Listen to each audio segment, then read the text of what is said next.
Jumping করতে করতে ঘামে গেছে গা, ওই সর্বনাশ। আমি এখন দাঁড়িয়ে আছি 200 বছরের পুরনো ঐতিহ্যবাহী বারুহাঁস মেলায়। আমি আজকে আপনাদেরকে পুরো ঘুরে দেখানোর চেষ্টা করবো এই মেলাটা, এবং আমি আপনাকে সেই 90 দশকের এবং আপনার শৈশবে ফিরে নেওয়ার চেষ্টা করব। আজকের ভিডিওটা পুরোটা দেখবেন। আপনার সাথে যদি আমার শৈশবের কোনো কিছু মিলে যায়, অবশ্যই থাকছে গিফট।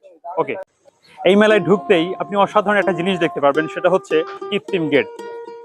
বাতাসে বেলুনের মধ্যে বাতাস ভরে যে সুন্দর করে যে সাজিয়ে সবাই দাঁড়িয়ে আছে, আপনার কাছে মনে হবে সুন্দর করে একটা গেট সাজিয়ে রেখেছে। এই বিষয়টা আমার দারুণ লেগেছে। মেলায় খাট পালং থেকে শুরু করে সবকিছু পাওয়া যায়। মেলায় যে এত কিছু পাওয়া যায়, এই মেলায় না আসলে আসলে বুঝতে পারতাম না আমি।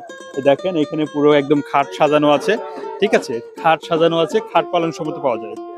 মেলার হচ্ছে আকর্ষণীয় একটা বিষয় হচ্ছে শীতল পাটি। হ্যাঁ, গরমের দিনে এটাকে শীতল পাটি বলে। এখন আসলে সময়ের সাথে সাথে সবকিছু পরিবর্তন হওয়ার কারণে এইগুলো মানুষ ভুলতে বসে গেছে, এবং অনেকে হয়তো চিনবেন না।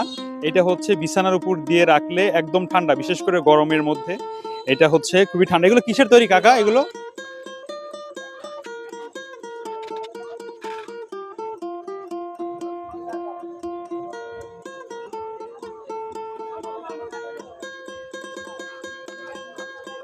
আমি মেলা থেকে তাল পাতার এক বাঁশি কিনে এনেছি। আমি মেলা থেকে তাল পাতার এক বাঁশি কিনে এই দোকানটার সামনে দাঁড়ায় এনেছি। আসলে আমার শৈশবের কথা মনে পড়ে গেল। আগে বাঁশি বাবা যখন কই মেলায় আগের যেত, মেলায় গেলে মতো এই জিনিসগুলো নিয়ে আসতো। বিশেষ বাজে করে না, এই গাড়িটার নাম আমার মনে নাই, কিন্তু এই গাড়িটা খুবই মন মনে পড়তেছে। আমার টমটম গাড়ি, হ্যাঁ, তেমন এগুলো কেন হচ্ছে টমটম গাড়ি বলে। এই সাজে যে টমটম গাড়ি, না। খেলনা টমটম। এই যে বাঁশি, তবে কি বাঁশের বাঁশি। এই মেলাতে ছেলেবেলা বাঁশের তৈরি অনেক জিনিসপত্র পাওয়া যায়, পুরোনো দিনের অনেক অনেক জিনিসপত্র পাওয়া দূরে যায়, যেগুলো ফেলে হয়তো এখন আমরা অনেকে চিনি এসেছি। না। এটাকে সম্ভবত চালন বলে, আমি চালনি বলে না মেলা এগুলো। এটা থেকে কত এগুলো? এটা তাল বিক্রি করতেছেন কত করে এগুলো? পাতার এক এই বাঁশি খালি 50 টাকা। আর কিনে হচ্ছে এখানে বলা এনেছি। হয়েছিল কুলা। মেলায় এসে একটা বিশেষ আকর্ষণ দেখতে পেলাম। এই মেলায় হচ্ছে যে মাছ, ঠিক আছে, এই মাছগুলো পাওয়া যায়। দেখেন মাছের সাইজ গুলো দেখেন। ভাই মাছ কেজি কত কত এগুলো? কিভাবে বিক্রি করেন এগুলো সব? 400 টাকা কেজি ভাই। 400 টাকা কেজি।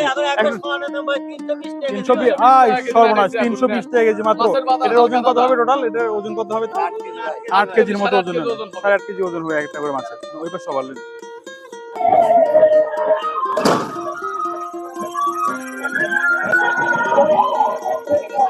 কত কিলো? কত? 800? মাই গড। এইটা দেখে ছোটবেলার কথা মনে পড়ে গেল। ছোটবেলায় মেলায় আসার উদ্দেশ্যই ছিল হচ্ছে ঘুড়ি কেনা। হ্যাঁ, যদিও তখন আমি যখন কিনছি তখন এইগুলো ছিল না। সম্ভবত হচ্ছে এই পার্টগুলো ছিল। এটা যেহেতু ভাই এখন খোলে নাই। এগুলো ভাই ঘুড়ি কত করে এগুলো? 170 টাকা। এগুলো 170। এগুলো কি ঘুড়ি বলে এটাকে? এটা হচ্ছে চায়না চিল বলে। এগুলো হচ্ছে চায়না চিল। মূলত আমি যখন ছোটবেলায় যখন মেলায় হচ্ছে কিনতাম, তখন মূলত হচ্ছে এই ধরনের যে কাগজের তৈরি ছিল।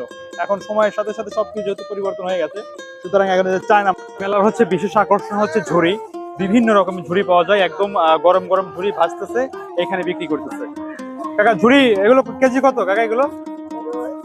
150, 140। আর এগুলোকে সাত সাথেই বলে না? এই যে হ্যাঁ, এটা তো মাথা ভেঙে গেছে গা, ভেঙে যায় না? অধিকাংশ ভেঙে যায়, ভেঙে যায়। আচ্ছা আচ্ছা, দেখি আবার একটা দেখি। দেখেন জাস্ট ওইখান থেকে হচ্ছে এটা হচ্ছে যেদিকে এই যে ময়ূর পাখি, হ্যাঁ, ওইখানে ভাজতেছে, এইখানে নিয়ে এসে বিক্রি করতেছে। একদম সব গরম গরম সবকিছু পাওয়া যায় এখানে। আচ্ছা ঠিক আছে, ধন্যবাদ। যে ভাইয়ের দোকানের জিনিসগুলো সবচেয়ে সুন্দর। ভাই এগুলো কত করে, কত পিস এগুলো? এগুলো 20 টাকা পিস মাত্র না? আচ্ছা দেন, একটু দাও।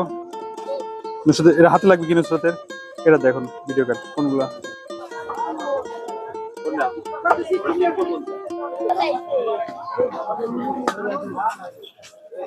আসো আসো।